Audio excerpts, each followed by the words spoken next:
Hi Aries, this is Tisch Aitken, and this is your monthly report for the month of December. Unbelievable to say that, but the whole year has been unbelievable. This whole time has been. So we're in eclipse season, which means major change. I'm sure all of you have seen it, whether it's been in your life directly or on the world stage, certainly, and in people's lives around you, friends, loved ones, co-workers.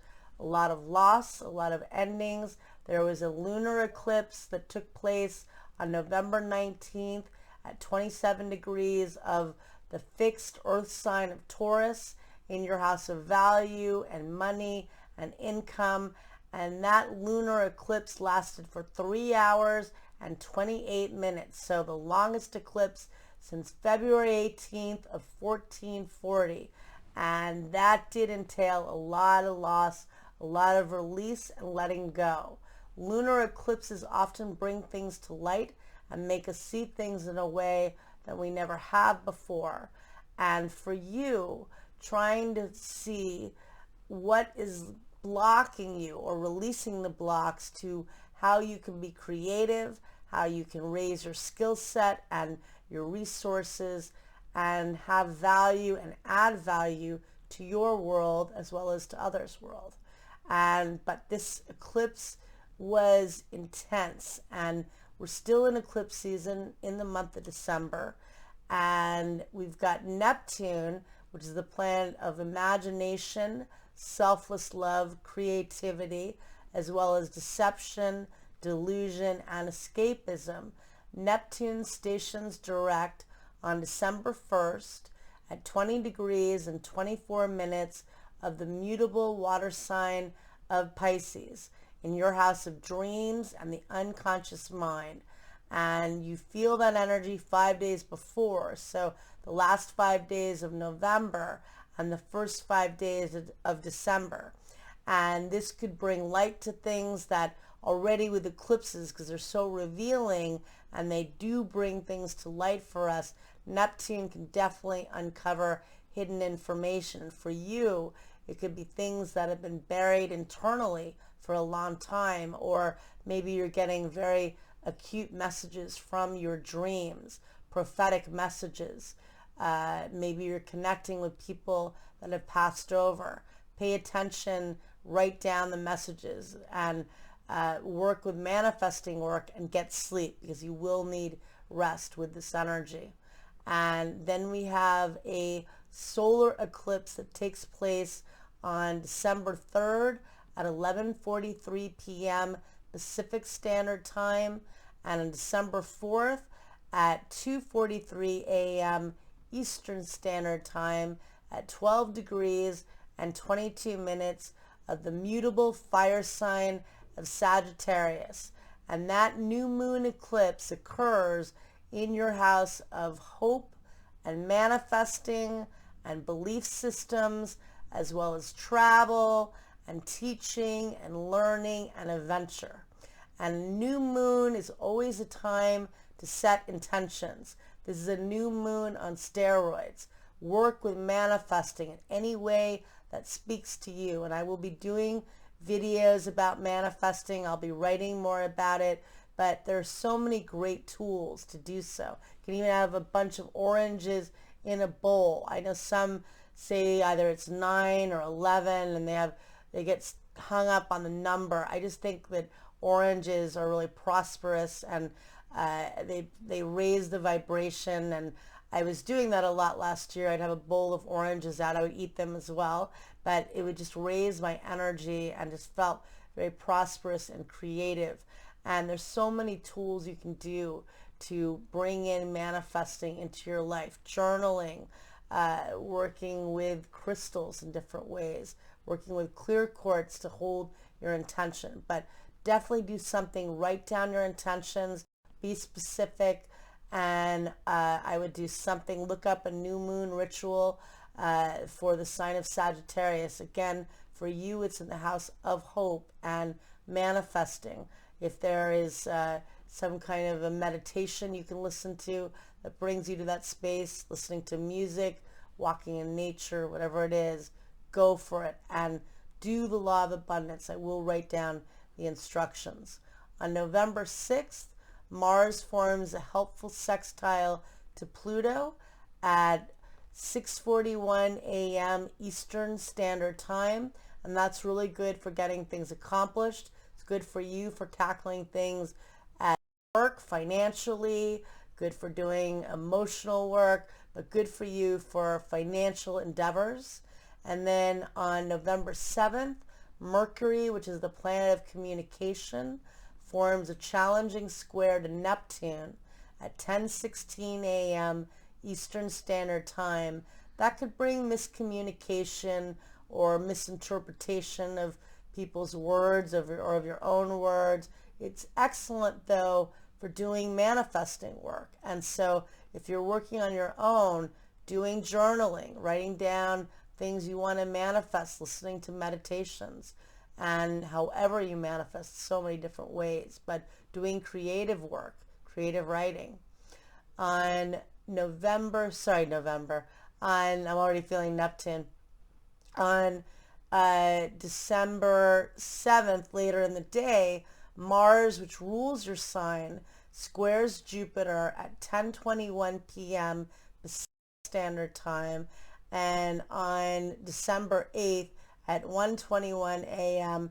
Eastern Standard Time. And that could be an excessive energy, but it's good for doing healing work with groups or community and just having a lot of energy. And December 11th is an interesting date because we're going to have one of 3 showdowns with Venus and Pluto. December is significant for a few reasons.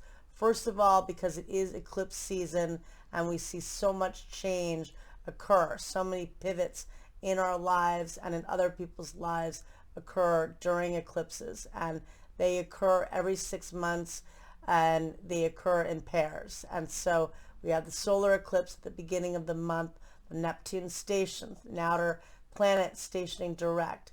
Another reason is that Venus is going to retrograde on December 19th in your house of career and life goals and public image. Venus entered this sector of your chart on November 5th when it entered the cardinal earth sign of Capricorn. And on December 11th, Venus is going to meet up with Pluto about 8 days before it retrogrades. It's going to meet up at 11:29 a.m. Eastern Standard Time, and that could induce breakups, that could bring heavy emotional triangles and power struggles.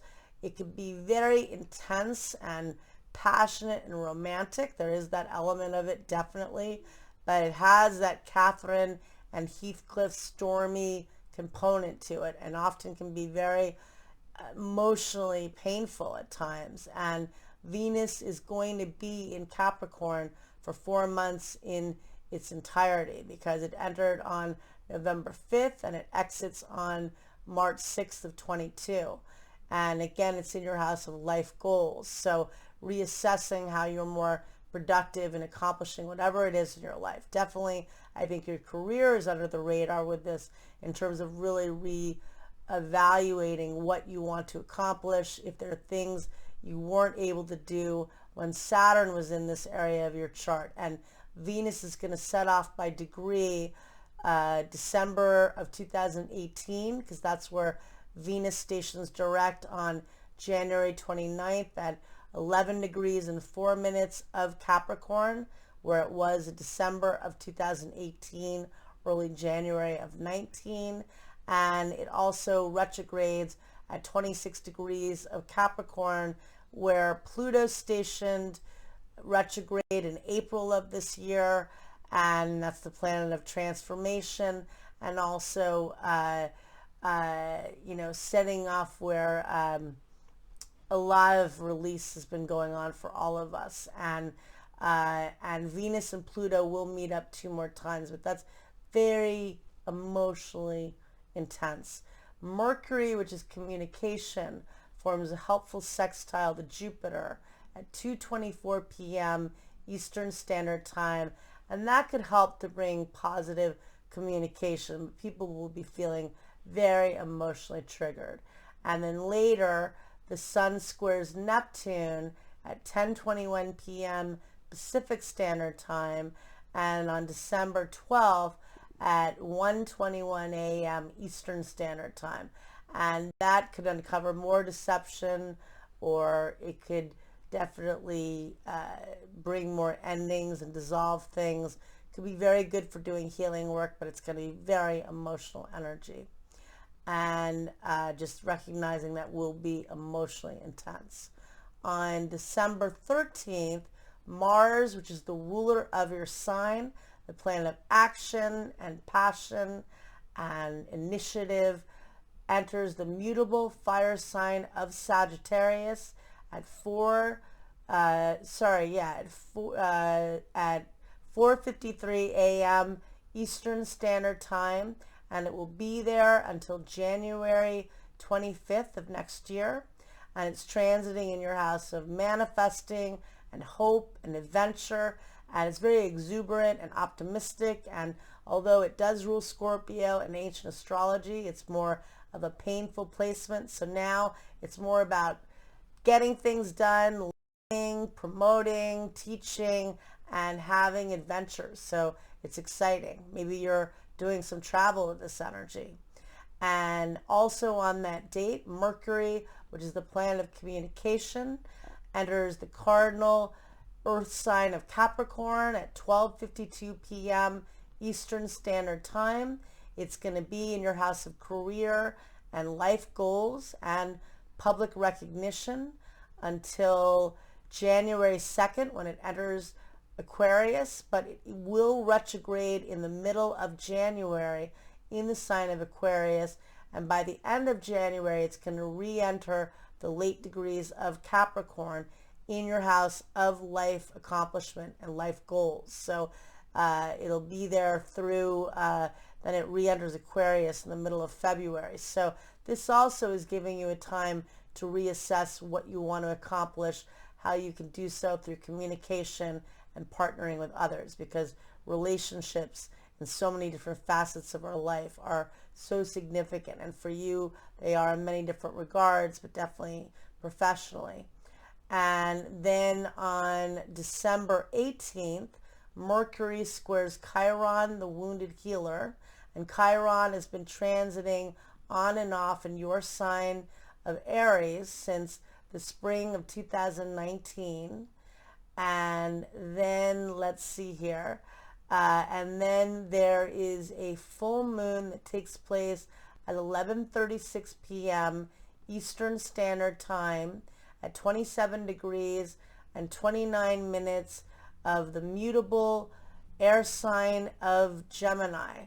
And this full moon officially ends eclipse season, although we're all going to be assimilating and working with the lessons, the change, and all the events that have occurred since the eclipses. But this is the first lunation after the eclipses ended. And pardon me, and with Mercury squaring Chiron, hopefully giving you ability to do some healing work, because that might emphasize the wounds, but in order to heal, and Chiron is in your sign. And on the following day, Venus stations retrograde at 26 degrees and 29 minutes of the cardinal earth sign of Capricorn, and this occurs at 5:36 a.m. Eastern Standard Time. And then Chiron, which is the wounded healer, stations direct at 11:33 a.m. Eastern Standard Time at 8 degrees and 26 minutes of your sign, of the cardinal fire sign of Aries. And what's interesting is that Jupiter will enter your sign in 2022 for a few months, and it's going to get as far as 8 degrees of Aries. So right now you're working on healing vulnerability around self and ego. Many of us have had to let go of so much in our lives, aside from of human loss and the sadness and pain, vulnerability about situations with work and ego and self-esteem. So finding the courage to do healing work. And this full moon is in your house of information. You might get some big news at that time, especially after all the change induced by these eclipses, but also tapping into finding courage and being yourself, Chiron and Aries. And on that date, the sun forms a helpful sextile to Jupiter at 7:32 p.m. Eastern Standard Time, and that's very optimistic energy, good for socializing and good for feeling hopeful. And Venus retrograde, we will already be feeling that, I think, the entire month. Venus entered its shadow approximately on November 17th when it got to 11 degrees of Capricorn, where it will station at the end of January.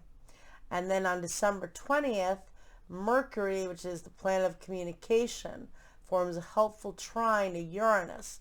And that's very innovative thinking, really could be social and inventive. This occurs at 3:18 p.m.